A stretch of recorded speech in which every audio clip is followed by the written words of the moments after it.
Hey there, team. I just wanted to make a quick video about my feelings on the PTB and exactly what changed and how it all works together with the game going forward. So the first thing I'm going to go over is the Clown Rework. Okay, so they added a special ability called the Afterpiece Antidote. It says on contact, the bottle will break, releasing a gray gas cloud, which turns yellow upon activation. The clown and any survivors who enter an active antidote cloud will gain a 10% movement speed buff for 5 seconds. Intoxicated survivors who entered an antidote cloud are cured. So what this means is not a whole lot, as you know, practically you find out. It helps you with movement throughout the map, and there are a few times when I've basically just been chasing survivors who are pretty far off and would throw a bottle that was the antidote directly at them. And of course they're not going to wait around for it, because if they do, I'm going to catch up. And if I walk into it and they both walk into it, you know, we're both going to get the 10% and nothing has really changed. They don't really get away any faster. So that's, you know, a time where it might help. But in chase, like around a loop, it's really not practical at all.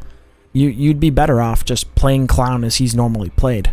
The other change to his power in general is that it goes from a 5-second reload charge time to a 3-second charge time, which is great, actually.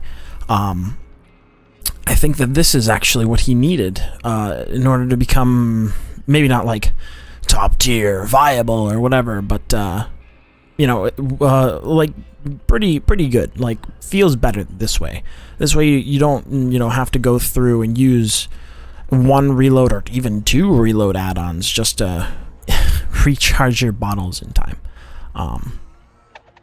But yeah, we'll move on to his add-ons, because his add-ons changed quite a bit. I'd say over half of them really changed. If you're not using an iridescent add-on, because neither of these changed except for maybe the middle finger now includes invigorated survivors as well, instead of just the regular smoke cloud. But the pinky finger didn't change. So I think his best add-on now by far is the cheap gin bottle, or sorry, the cigar box. The cheap gin bottle is pretty much the same, I think. 2 more bottles and you carry 6 instead of 4. Although I feel like this is actually not quite as good as you think it is, because there are times when I would use like 4 and down somebody and still need to just reload because I can't do anything with 2, you know. And then yeah, like, what am I gonna do with 2? Anyway, so the cigar box. When any player becomes invigorated, they see all other players' auras within a 16-meter radius. This is insane. So basically, you're running around at the beginning of the game, and you drop an invigorated on an area that you're going, you walk into it, and suddenly you see a blendette hiding around the corner near a gen that is being worked on. You'd never see her otherwise. It's nuts. Like, the detection with this is insane, especially with the 10% movement speed. Just the fact that your 16-meter radius will be moving around like stupid fast all the time. It's nuts. And then half the time they don't realize that you've seen them because of cigar box, so you can fake that you didn't and get there and get a hit easily. This box is silly. It's insane. I have a feeling that they might knock it down to 8 meters, which will make it far less good. But otherwise, I think it's comparable to the Cannibals, I think, light chassis. Yeah, the light chassis see the auras of the survivors than 8 meters. So I have a feeling it's going to get knocked down to that level. But the difference between the Clown and the Cannibal is pretty stark. You know, you know, the Cannibal has a 1-hit down that he can basically get at every tile, whereas the Clown is, well, he's the Clown. So yeah. Ether, 15% volume, and Garish makeup kit. They basically do the same thing for the respective vials. It considerably increases the duration of both of these. I don't remember what they were specifically, but I will note that the solvent jug no longer causes exhaustion, so that's good. You don't have to worry about, if you're a survivor player, you don't have to worry about exhaustion bottles just slamming you out of nowhere, and suddenly no sprint burst, no dead hard, no live, no head on, no nothing. Yeah, you don't have to worry about that.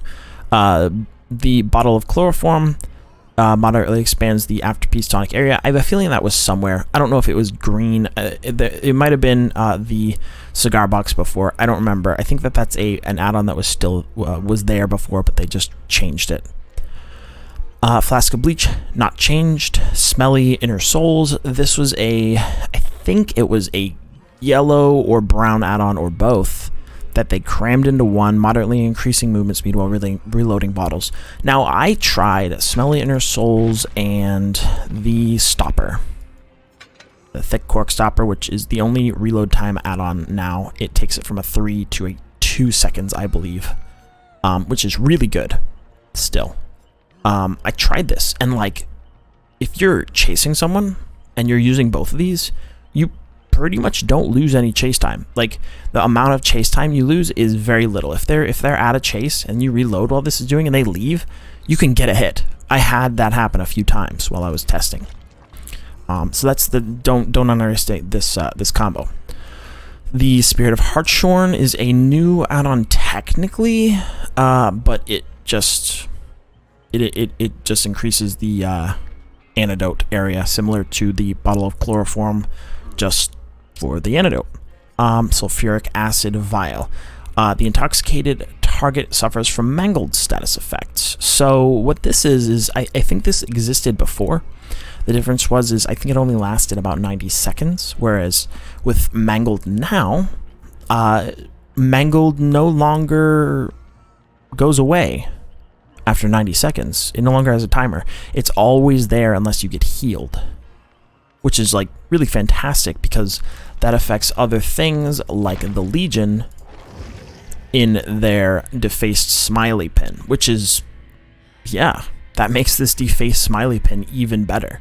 Like, any good Legion player will probably be running the defaced smiley pin if they're not running the Legion pin. This mangled status effect being there is seriously really good. So, anyway, this is a topic about the clown, not the Legion. Let's get going. Intoxicated survivors suffer from the blindness status effect for 30 seconds. I don't really care about this add-on. It's blindness. It doesn't matter. Like 30 seconds, whatever. Who cares? Like, if you really want to do blindness, I'm pretty sure you can just run the third seal, and it's going to persist as long as the hex totem is standing. So, yeah. Like, who cares? The solvent jug is apparently bugged? Question mark? But I would love to see it combined with the garish makeup, the solvent jug plus garish makeup, to see how long this invigorated effect can last. Just for the lulz. But I don't know if honestly any of these really work on the PTB at the moment.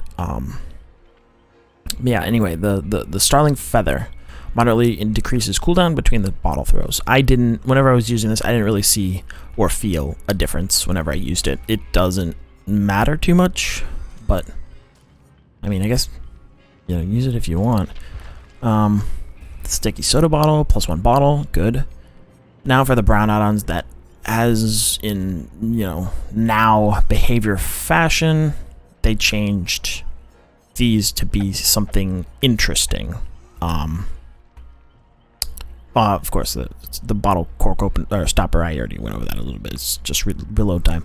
So the fingerless parade gloves changes the thrown bottle arc. According to the PTB patch notes, which I'll throw up on screen, it makes the thrown bottle arc, quote unquote, farther, but not higher.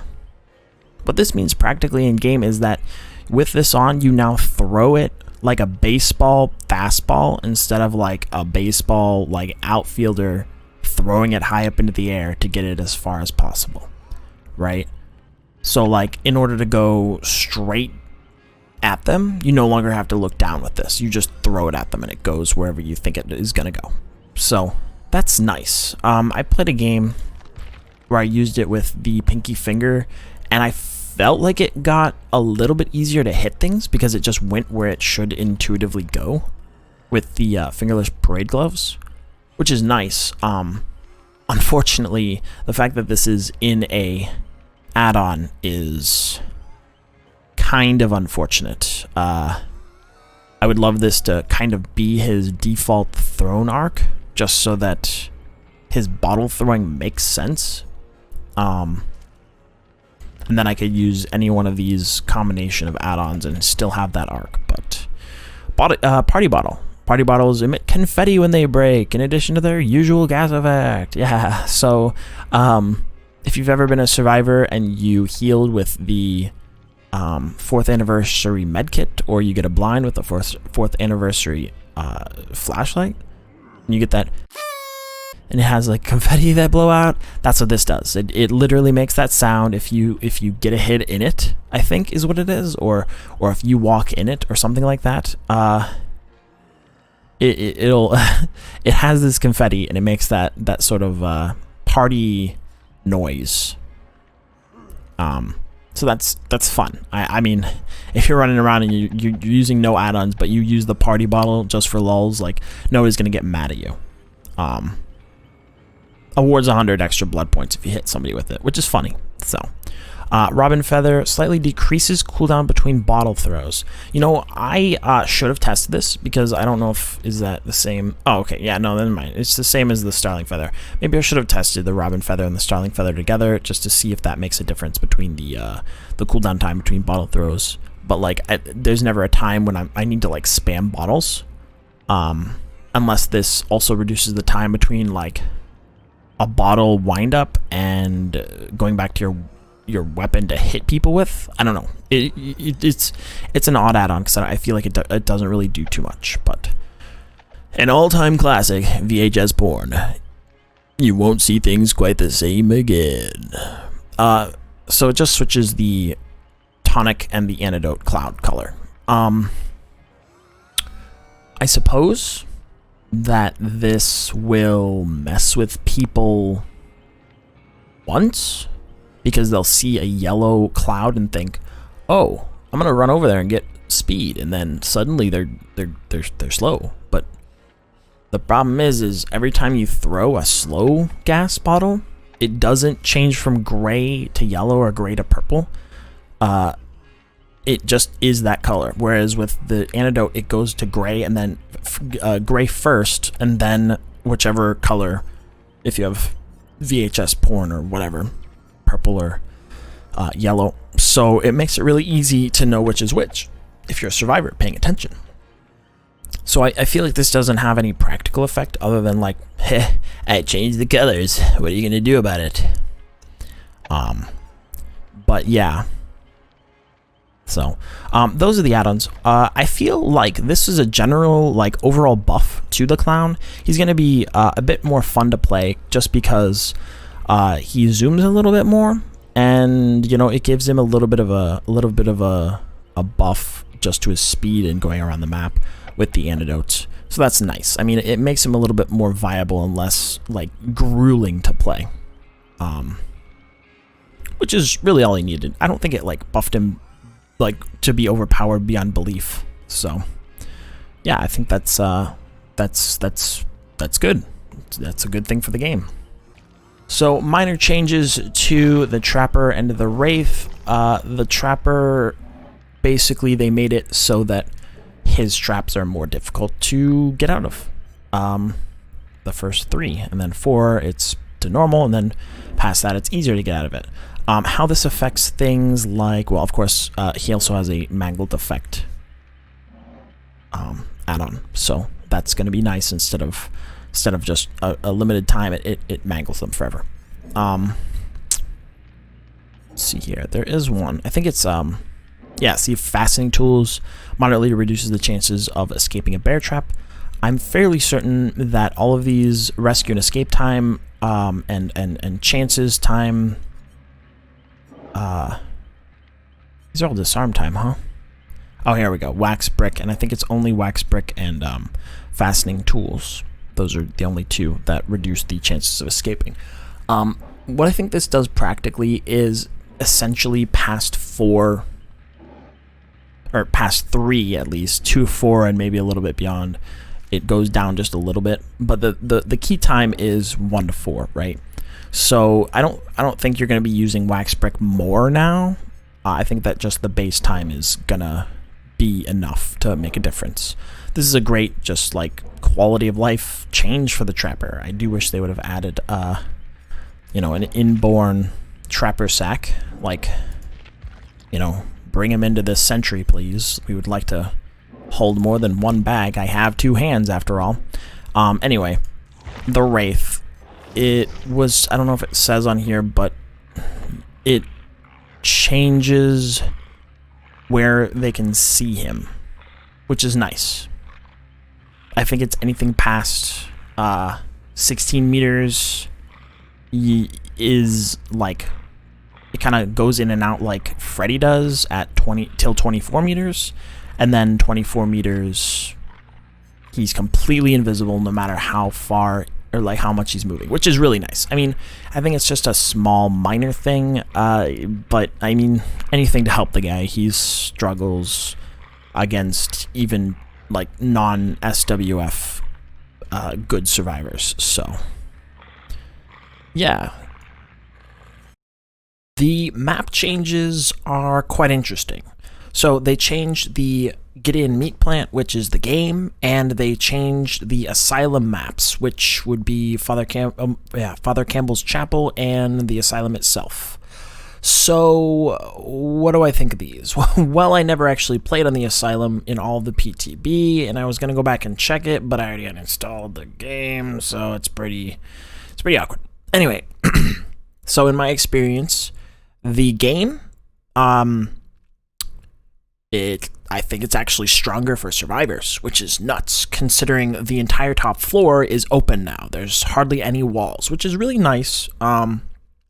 However, due to this, you know, there's no longer walls, they placed little tiny boxes everywhere, which is quite interesting. This is going to impact killers such as Nurse and like Hillbilly, or you know, anybody who relies heavily on objects, maybe like Blight, stuff like that. I mostly played Clown. He's not really affected by this kind of a change. But I do think that the open floor plan upstairs, at least, is quite nice.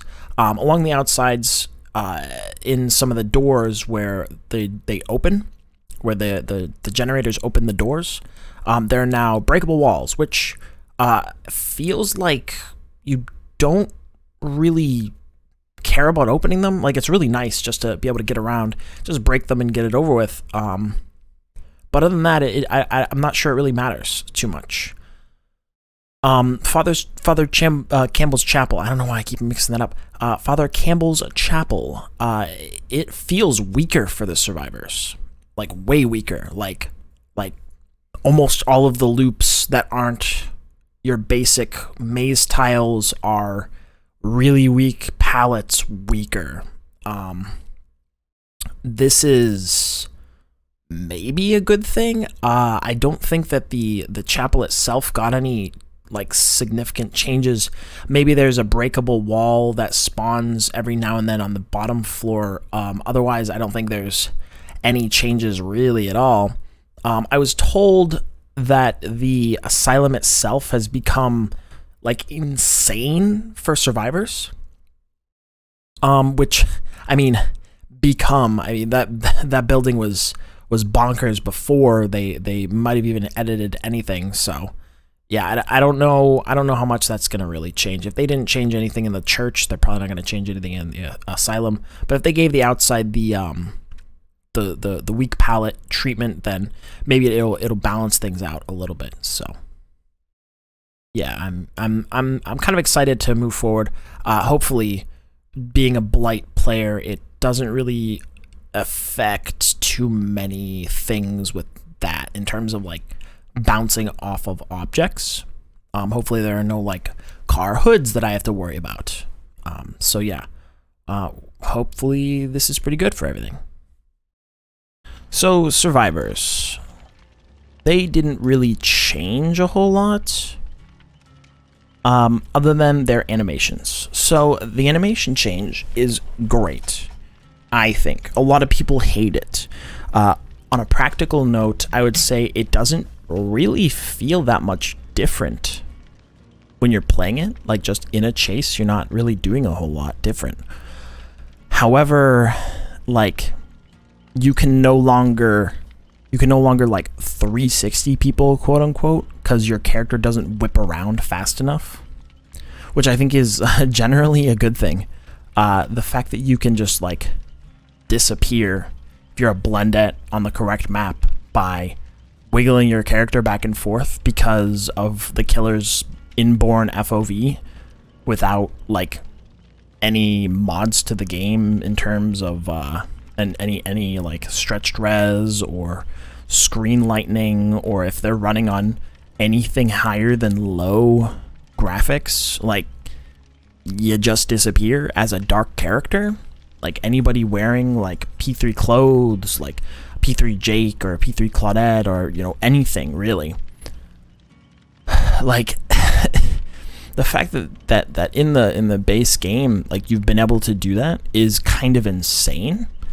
And like even some of the best players that I've seen, they just disappear. You just lose track of Claudettes or you know, other like certain Nias in dark clothing, or Megs or whoever. They just go away. They're gone. And the fact that you can't really do that anymore is a good thing, I think. Because that's generally annoying and sometimes game losing, honestly.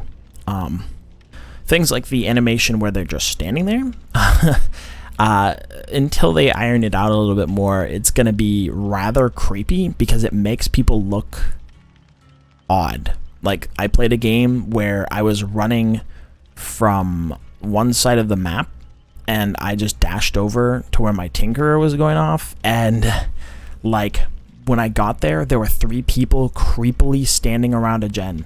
Not working on it, they were just standing completely upright, like dolls. And I was like, what is happening? Like, it was creepy. Things like that, and the running animation where it looks like the survivors are kind of waddling, you know, these are all things that are kind of funny when you like look at it, but like practically they don't really change a whole lot. But yeah, I think that the animation changes are a net good, even if people are complaining about them. Like Survivor players who play Survivor a bit more are complaining a little bit more about them. I think that that's fine. I think that they're a net good, even if people don't like them. So the HUD change is the biggest, most controversial thing.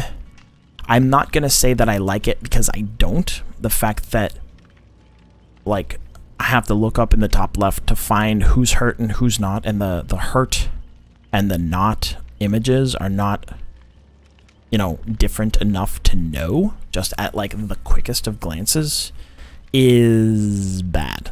You know, there are quite a few times where I've glanced down as Blight to see how many people are healed and how many people are not, just so I can know whether the very risky strategy of running a certain direction will pay off, because I can get a down out of it. I need to know that information in milliseconds, and until I get used to it, it's very difficult to tell on the new HUD, at least for that. Honestly, the only thing that I would change is where the generator's remaining place is. I would like it down somewhere closer to the bottom instead of the very top, because nobody looks at the top of their screen. Like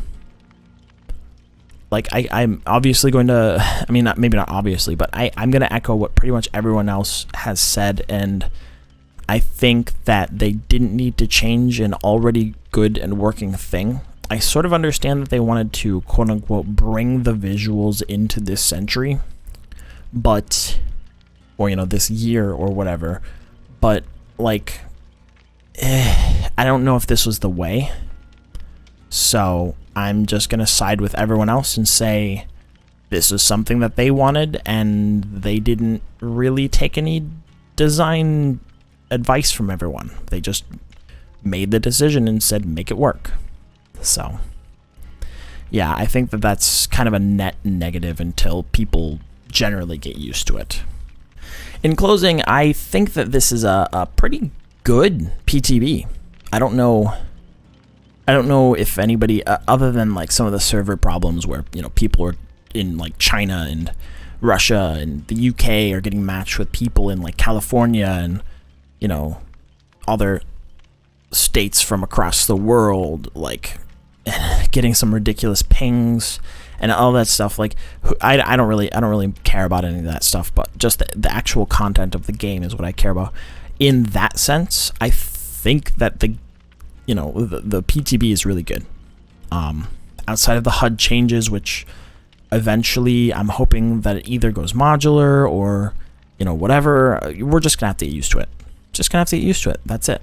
So, yeah, I mean, it's not gonna change. It looks like they've put too much time and effort into it. It's not gonna change. So, other than that, I think it's a great step forward in the PTB.